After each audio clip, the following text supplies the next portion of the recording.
We have time for two more questions. Khalid Al-Gindi and the gentleman over here.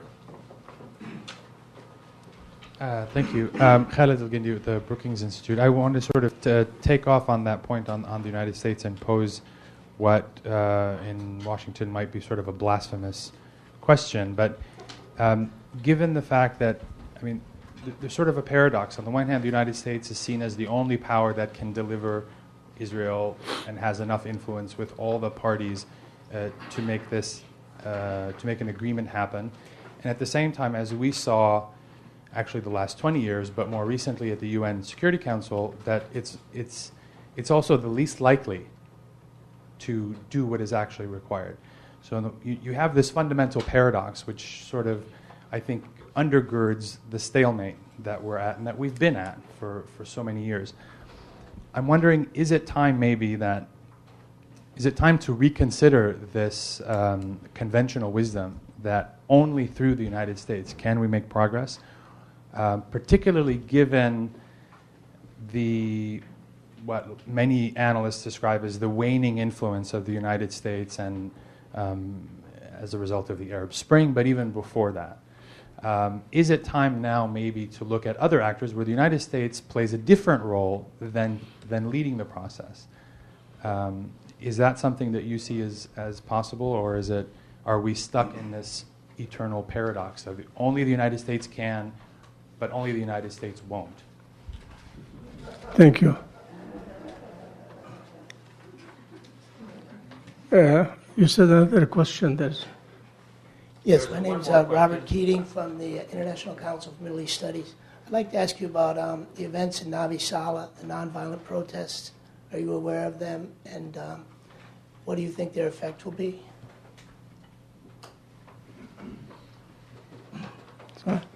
Okay. About the Nabi Saleh and other points where we try to demonstrate peacefully against the Israeli occupation. I mentioned more than once in my presentation the possibility of conducting a massive peaceful resistance against Israel. I'm really not sure that we are as Palestinians, that we are mature enough to conduct a massive peaceful resistance against the occupation. I'm afraid that the Israelis will react violently and drag some of us to respond violently and then to justify the Israeli violence against our people.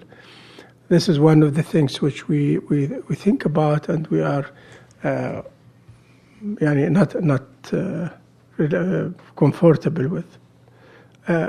Peaceful resistance. It's also it's parts of it's I would say mentality or a method that people should be aware that how to maintain it, how to do it, and how not to get out of it and act in a way that they can shoot themselves in the leg and can't be able to go ahead with it. About your question, Khalid, what is the other alternative? Honestly, what is the other alternative? I don't think that we can look for another alternative rather than the United States. And let us be honest and frank. If we say that the United States doesn't have the will, they don't want to do anything or can't do anything, we should go and look for another partner. I don't believe that this is possible or achievable. It's like it or not. The United States is the leader of the world.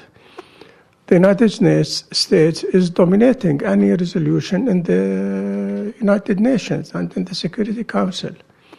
What may change the United States position is that there should be a time when the United States understands that it is its national interest to help to resolve the Palestinian-Israeli conflict. So what we should think about is how to convey this message, how to make the decision makers in Washington understand and realize that it is their national interest to help to resolve the Palestinian-Israeli conflict. How to understand that Israel is not a strategic asset, as they used to say, but it is a burden on the United States. How this could be achieved, I don't have a clear answer for you.